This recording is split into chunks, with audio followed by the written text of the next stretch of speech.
I witnessed a lot of folks going through a lot of pain out there this past Sunday on the streets of Lake Placid. It made me wonder what kind of person sits there and says, I gotta get me some of that. Welcome to the Ordinary Marathoner Podcast.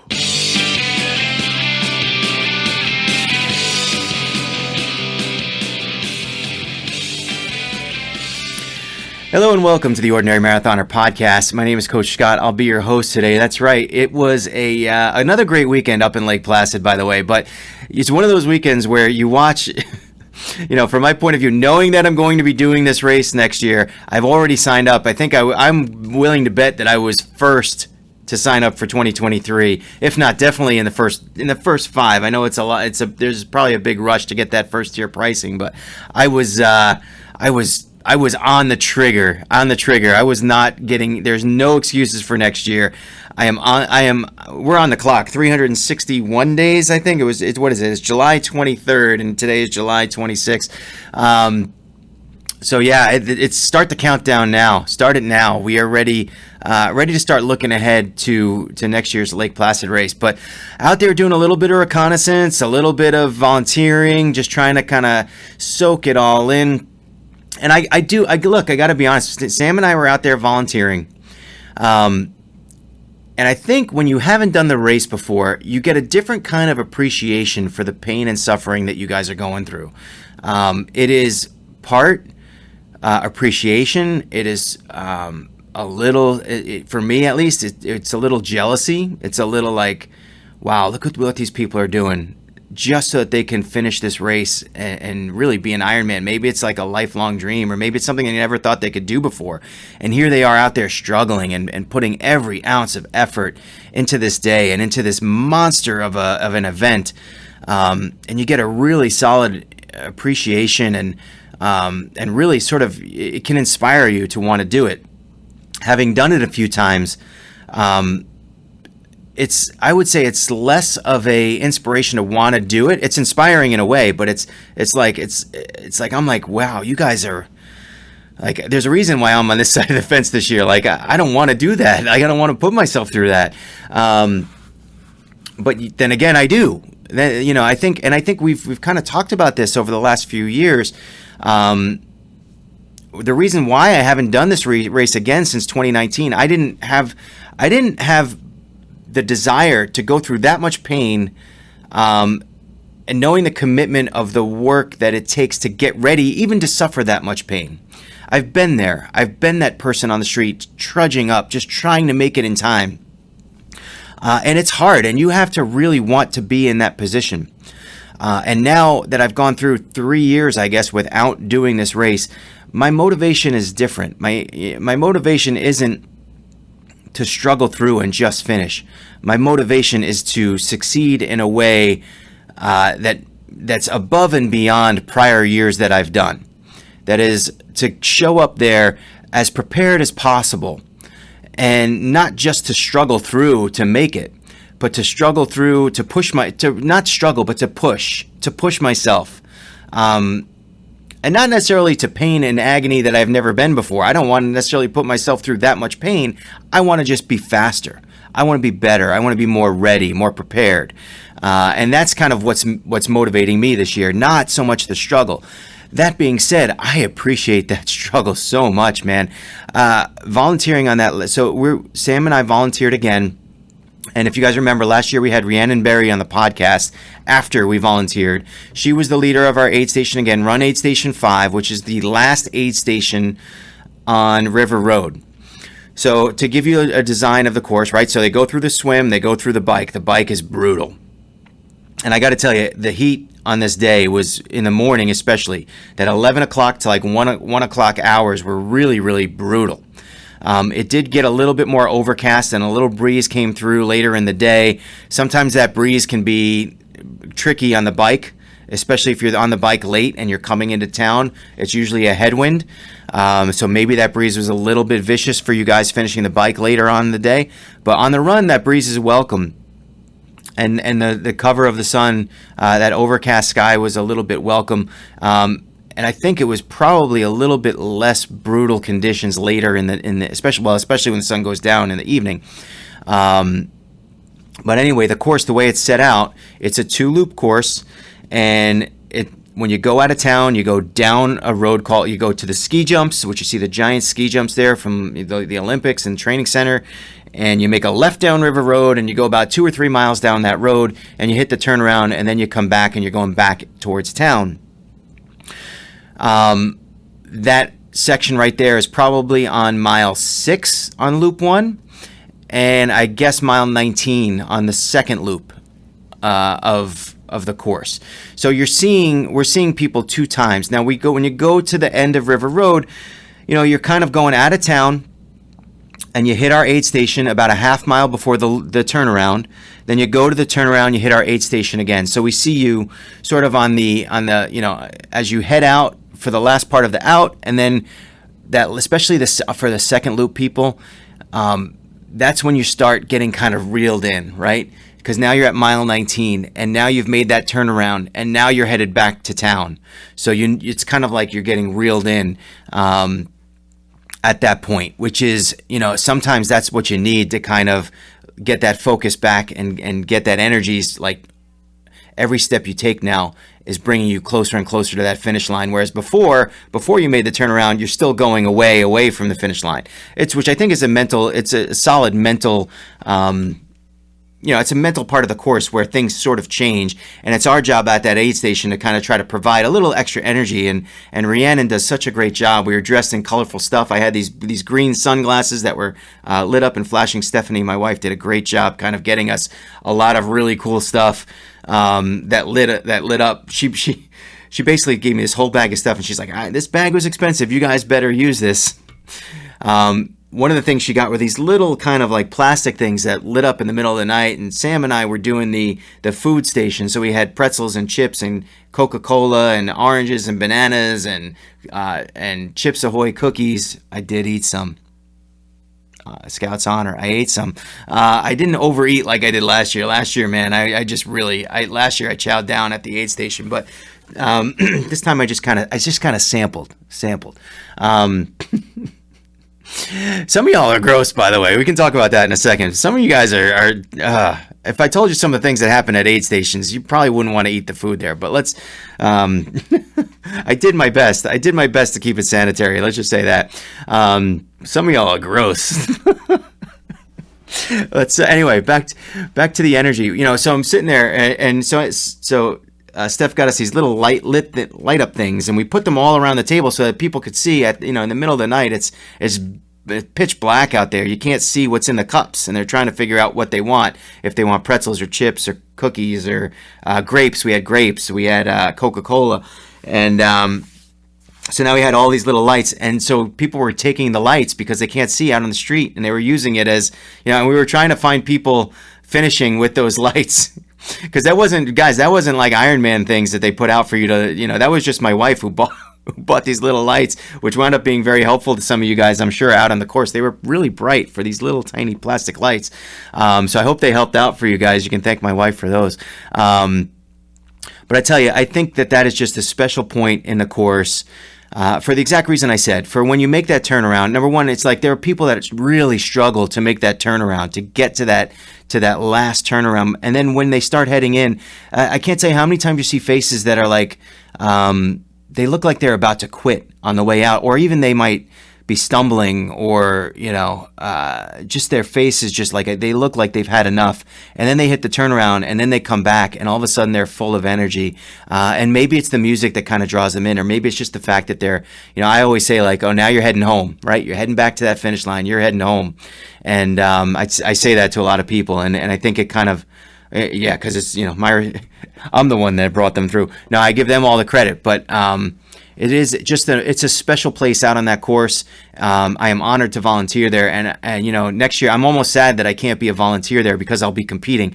But in a way, I'm really, really looking forward to getting there and seeing the folks that I worked alongside, people that do that aid station now that I've seen for 2 years in a row. Just an amazing energy that they bring to the table out there, and thank you guys for the experience. Thank for my daughter for. And just for being able to have that experience, and after being in the race, And I tell you, a lot of those people out there, they haven't raced this race, so they have nothing really to pay back. They're just doing this out of the kindness of their own heart. And it takes a special kind of person to do that. So for all you guys who are volunteering, I tell you, they were a little low on volunteers this year. I felt like they were a little low. But it doesn't take away from the efforts of the people that were actually volunteering. I don't know. And I don't know what that is a function of, I don't know if that's a function of there being so many Ironman branded races now across the country. Maybe there are too many. I don't know if that's a function of not enough effort being put forth from the race itself to try to get those volunteers in advance. Or I don't know if it's a function of the people who normally would volunteer, be it locals or be it family members of people who are racing.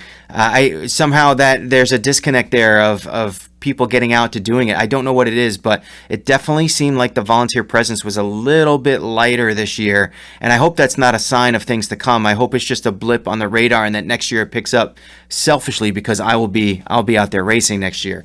And who knows, if I finish in 10 hours, I'll get out there and volunteer myself. It was that much fun. That's wishful thinking right there, though. Anyway, but it was, again, a special experience, and I can't say enough, and I can't express to you the things that I get out of volunteering. I get a lot out of it myself, and it's just, and so many of you guys are thankful that we're out there and thankful for us, and you thanked me personally, so I do appreciate that. But again, I wouldn't be out there if it wasn't for you guys inspiring us to be out there, so keep running, keep doing it. And I am really, really looking forward to getting out there next year and crushing it. So let's talk a little bit about the reconnaissance I did when I was up there, and a little bit about, prepping for next year's race. The one thing that I always love to do is get up and swim, get up early and get in that water of Mirror Lake.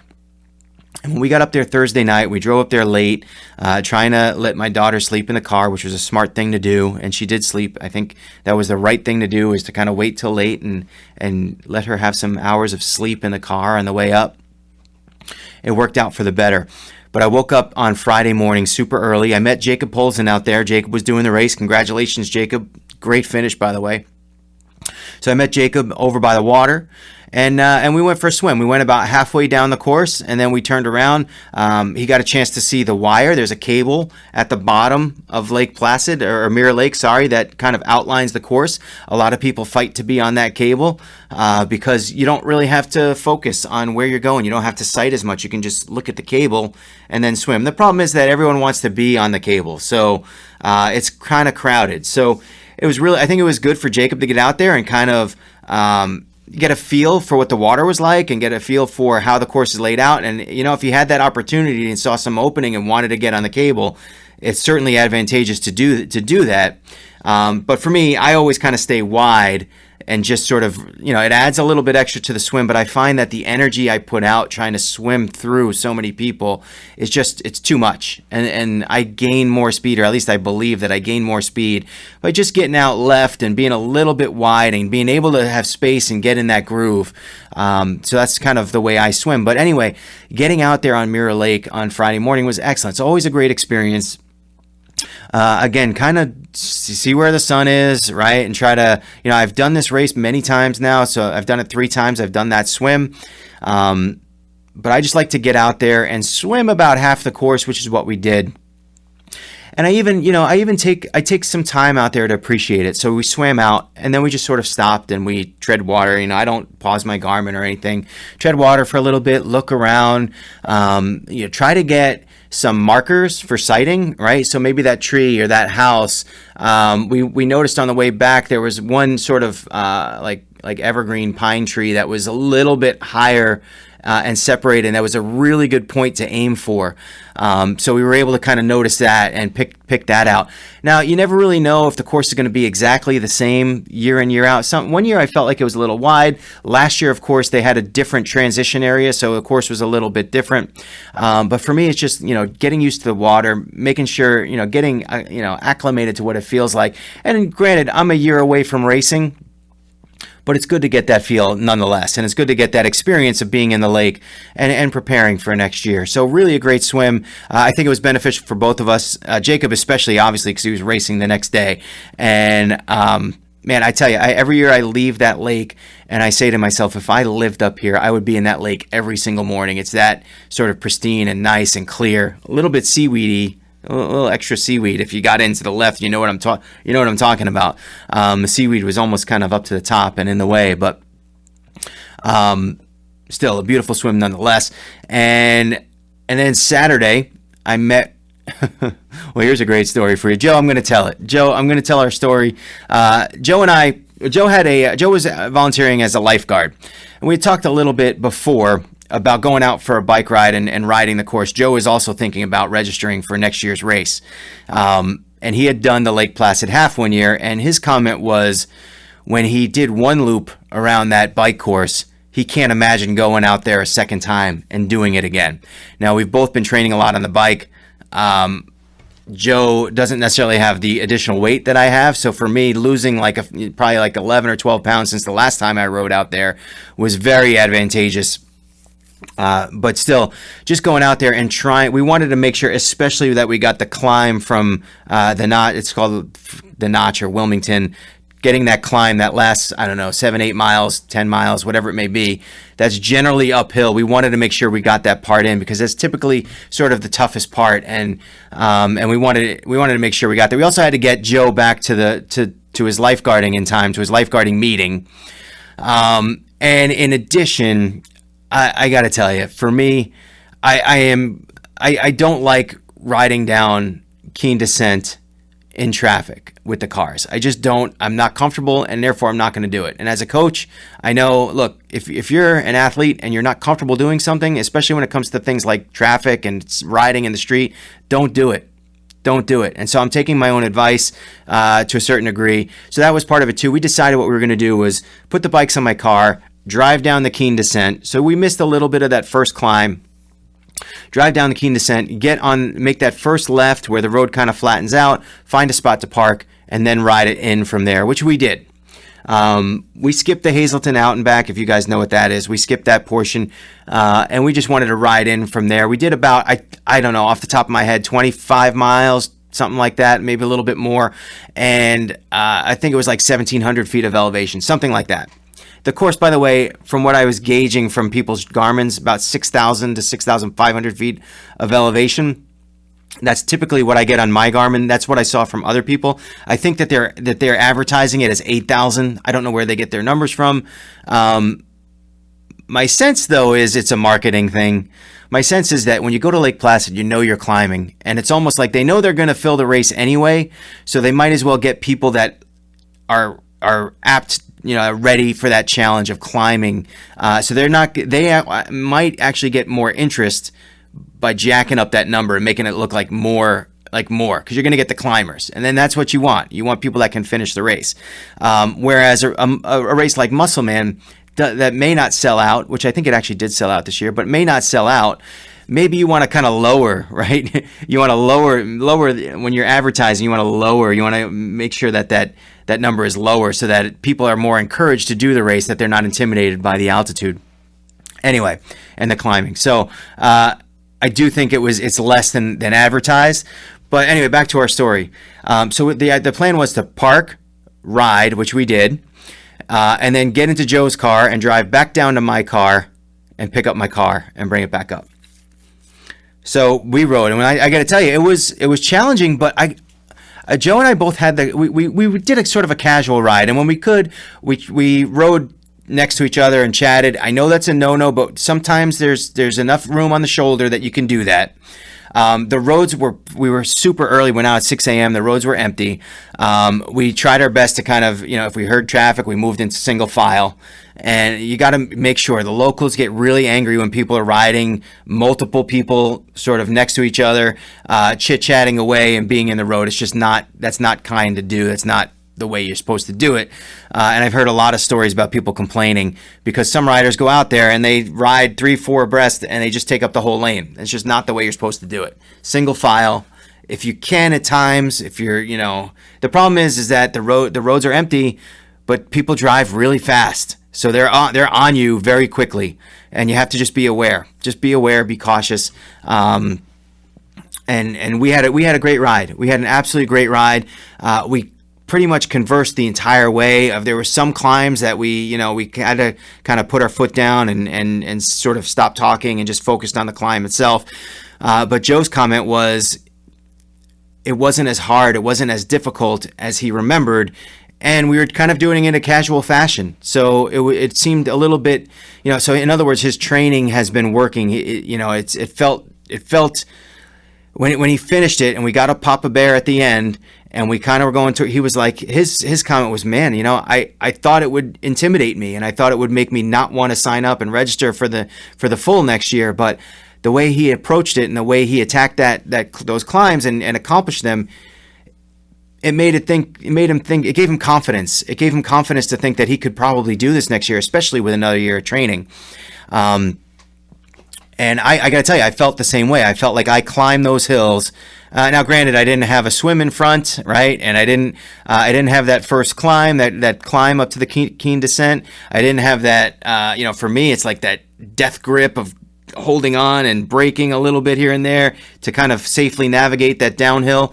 Sometimes I feel like that downhill is so steep and curvy that it's more stressful, that it's not a rest, it's not a recovery, it's like a stressful a stressful time. You have to be really super aware and super cautious going down at those speeds. So it's like it's almost like you're super vigilant at that point. And then when you get down, it's almost like you can carry the speed and it's fun to ride fast, but it's a little bit relaxing to kind of hit that bottom and be safe. And I know some people are the opposite and they go aggressively at that speed, and God bless you. I'm just happy to survive it. Anyway, got to the top of the hill, went to go get into the car to drive back down, and thank you, Joe, left his keys in my car. Joe left his keys in my car at the bottom of the hill. So now we have no car. And thank you to Mr. John Potter from New Jersey, staying at our hotel. He actually jumped in the car, drove us down. And it wasn't a short drive. It's like a 25-minute drive to get the car. And we did get Joe back in time for his lifeguarding meeting. He did an awesome job. But a great ride. Again, reconnaissance for next year. Feeling really good about it. And I hope that, Joe, if you're listening, I hope you do it. I hope you sign up for it. I got to tell you, there's a lot of people that will push you into this race, and I try not to do that because this race is a monster, and I know I know the effort that I put into just to be able to finish, to get to that finish line.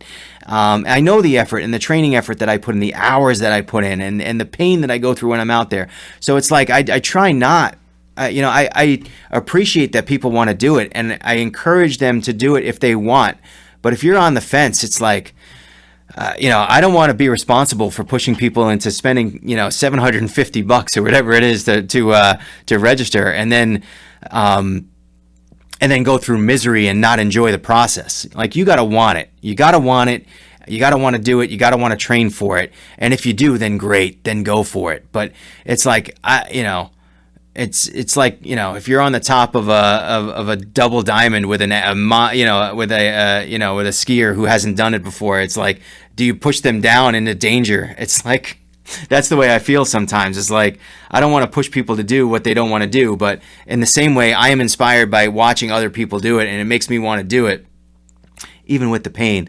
But for me, it was just a great trip. And again, our family loves going up there. We spent time in the lake. We spent time in the pool. We went and had some good meals out. We saw Matt Shore, ran into him, had dinner with him one night, and his wife Val, talking about doing the race. Matt's doing the race next year. So man, the people I know doing this race next year, I tell you, I didn't have many people in my tracker. I had Jacob, I had Eric Stoddard, who's a member of the Ordinary Marathoners discussion group, and I had a couple other folks who were just sort of random people that I met that I threw in there, threw in the tracker, and I didn't have many.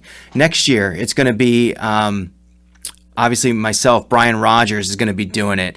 Hope maybe Joe Caniano will be doing it. Maybe Mike Romans will be doing it. Laura Stebbins will be out there. Matt Shore will be out there. I don't know how many other people that we're going to know that are going to be, taking the dive, taking the plunge and going up. Charlie Duffy. We saw Duffy up there. He's thinking about doing it. Giorgio Zavolis, a long time ago podcast guest, a guy I met up there, I think my first or second year of going up there. I think it was my first year going up there and doing Lake Placid. And he's made such amazing strides since then in his triathlon game. He's pretty competitive. It would be great if he decided to go up there and do it. I just can't think. It's like right now, it's like the registration is open and people are thinking about it. And I want to push you into doing it, but we all know the pain.